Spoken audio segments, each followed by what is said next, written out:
Bonjour, je vais parler du dernier épisode de Gifted. Donc si j'ai bien compris, c'est l'avant-dernier. Et ensuite, après le 10e épisode, il y aura un double épisode de conclusion de cette première saison, qui sera en janvier, il me semble. Donc, bref, je pense que j'ai bien compris.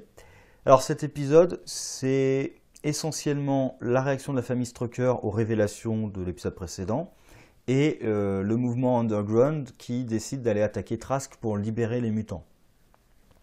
Alors pour moi c'est plutôt bien mais un peu mitigé, mais toute la partie Strucker c'est bien.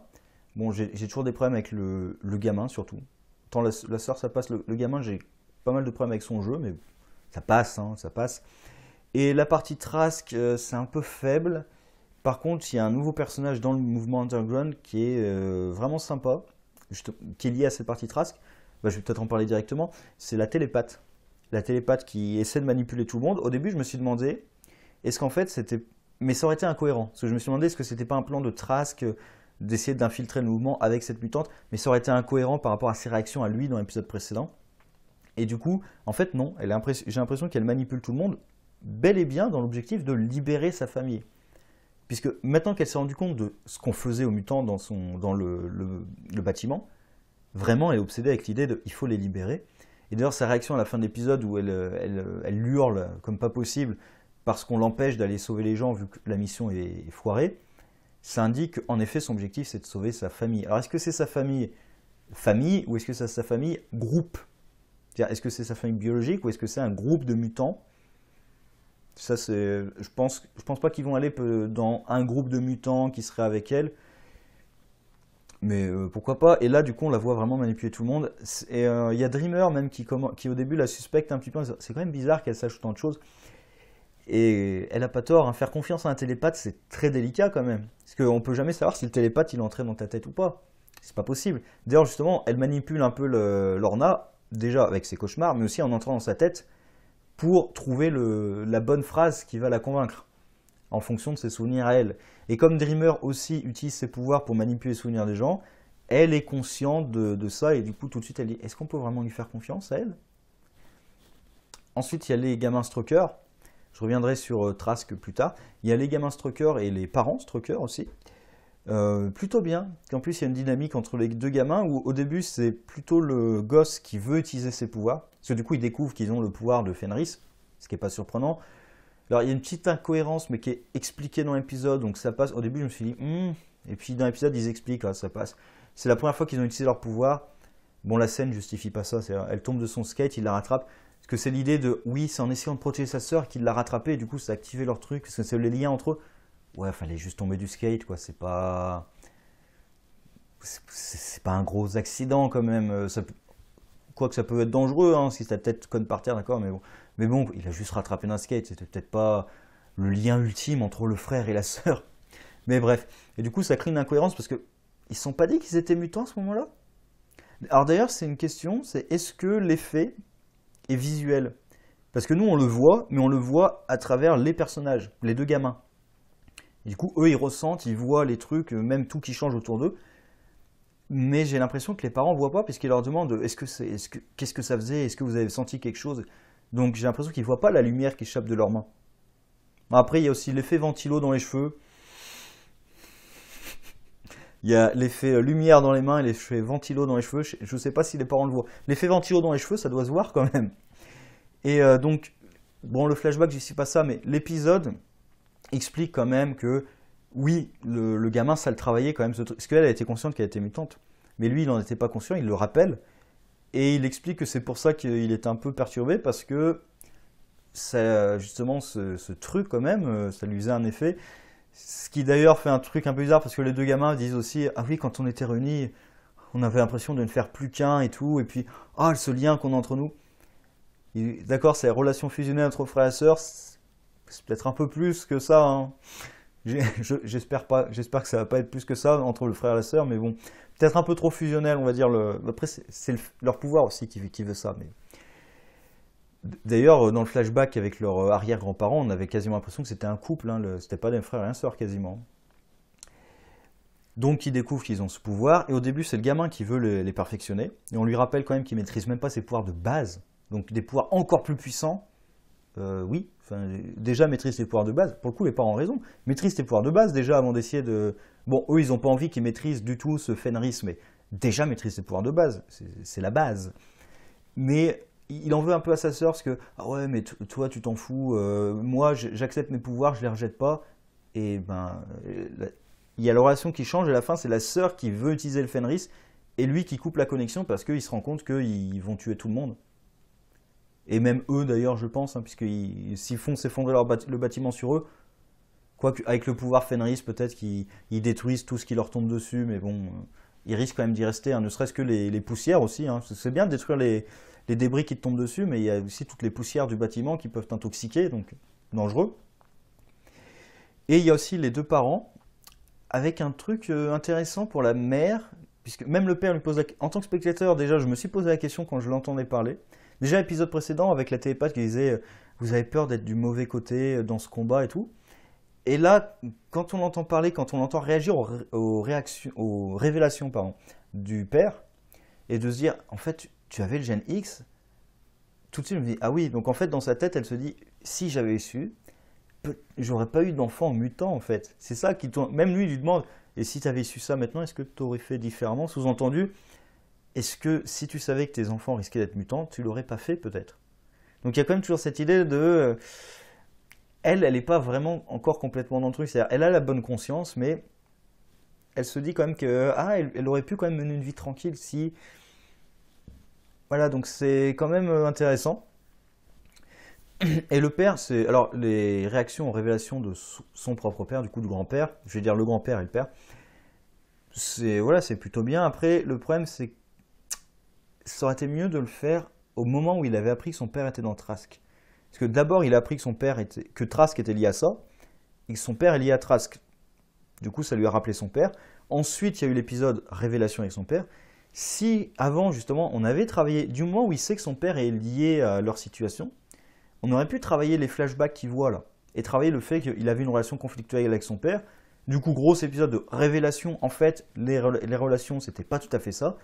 Et nouvel épisode où on voit les retombées, parce que là on voit juste les retombées des révélations, et il revoit les scènes de son enfance différemment maintenant que son père est mort et qu'il lui a révélé la vérité.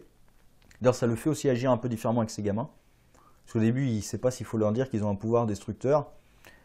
Oui, il vaut mieux leur dire, hein, clairement, ne serait-ce que pour qu'ils ne l'utilisent pas par accident, parce que je rappelle que le gamin a utilisé ses pouvoirs par accident. Donc leur dire que si vous touchez la main et que vous voulez détruire un bâtiment, ça va arriver, donc attention, surtout si vous êtes dans le bâtiment. Et je vais passer sur du coup la deuxième partie de l'épisode, qui est l'attaque du mouvement Underground contre Trask. Alors déjà, il y a toute la partie préparation, qui n'est pas géniale, honnêtement, et il y a la partie attaque du bâtiment, qui, moi, me pose problème, parce qu'en fait, ils se font capturer de façon, je vais dire, scénaristique. C'est-à-dire, c'est le scénario qui veut qu'ils se fassent capturer. Sinon, ils auraient pu pouvoir s'en sortir normalement. Franchement, ils auraient pu pouvoir s'en sortir. Alors, dans le plan, si, j'ai bien aimé le garde. Parce qu'il y a les deux filles qui vont choper le garde dans un bar. Ça m'a tout de suite fait penser à X-Men 2, quand Mystique va piéger le garde de Magneto. Et Magneto lui dit si une jolie jeune femme vous approche dans un bar, méfiez-vous quand même. Là, si deux jolies jeunes femmes t'abordent dans un bar, méfie-toi beaucoup, surtout quand elle te pose des questions sur ton boulot d'agent de sécurité quand même. Inquiète-toi quand même. Mais bref.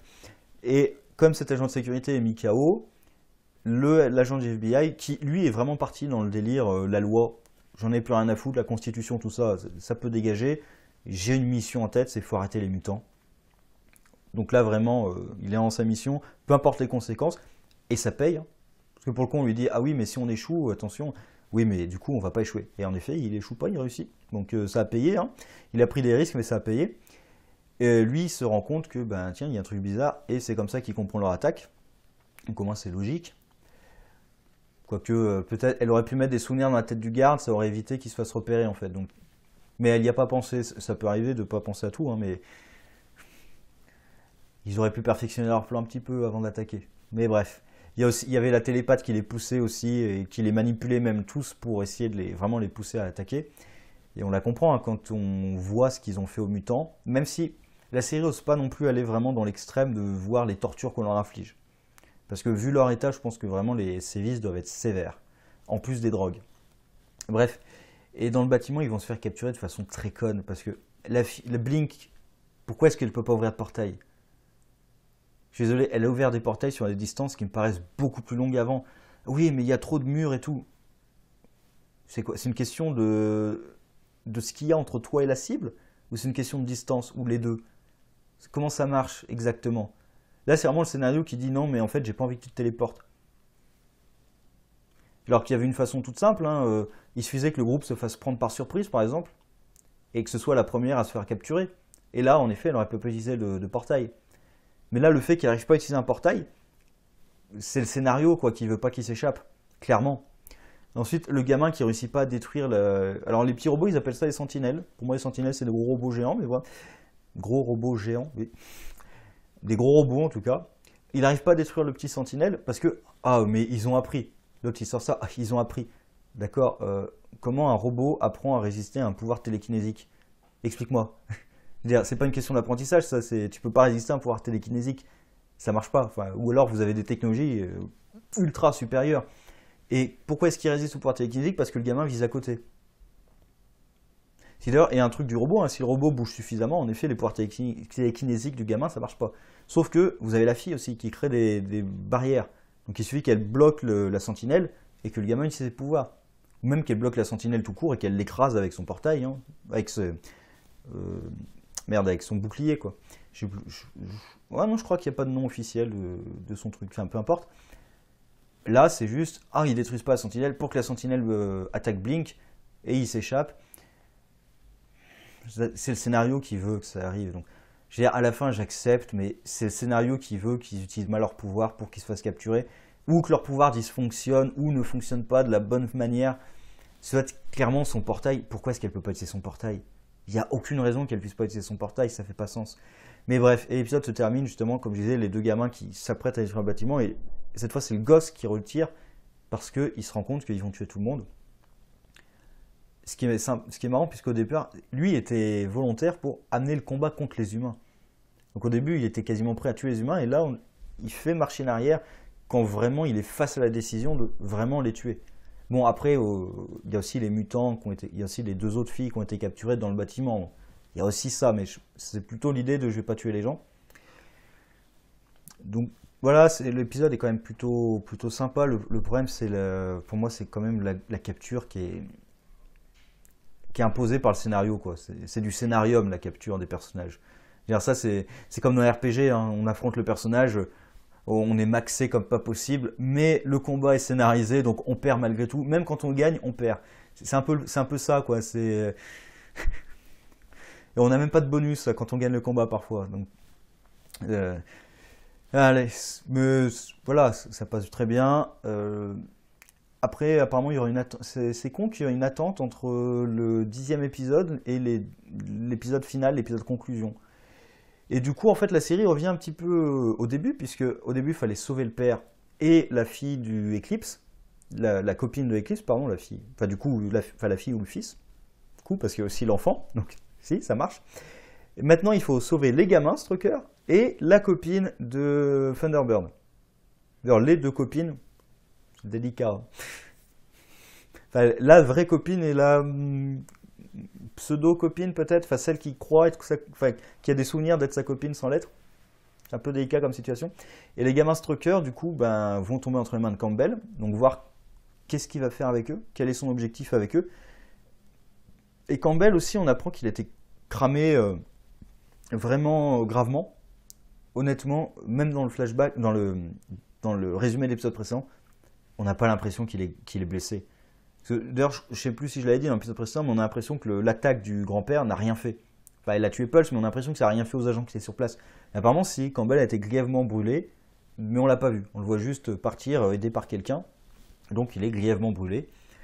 Après, ça fait un peu bizarre de le voir, parce qu'on n'a pas l'impression qu'il est très blessé. On voit qu'il est vraiment dans un état catastrophique. Ça fait un peu bizarre, mais en même temps, Je préfère que la série fasse ça plutôt qu'essayer de nous faire des effets brûlure qui seraient peut-être dégueulasses. Ils ont peut-être pas le budget pour nous faire un personnage qui a vraiment des effets de brûlure sur lui. Donc à la limite, je préfère qu'il fasse une transition un petit peu abrupte. Parce que quand même, on le voit quand même sortir du bâtiment un peu amoché, mais on le voit que de dos déjà, donc on voit pas son visage, on voit pas si vraiment il est blessé ou quoi que ce soit. Donc voilà, ça passe. Et voir du coup que va devenir Campbell et quel est son objectif avec les gamins Fenris. Surtout que maintenant qu'il est dans cet état à cause du grand-père, peut-être que les gamins, il leur en veut encore plus. Donc à voir comment ça va peut-être devenir personnel pour lui. Sur ce, au revoir.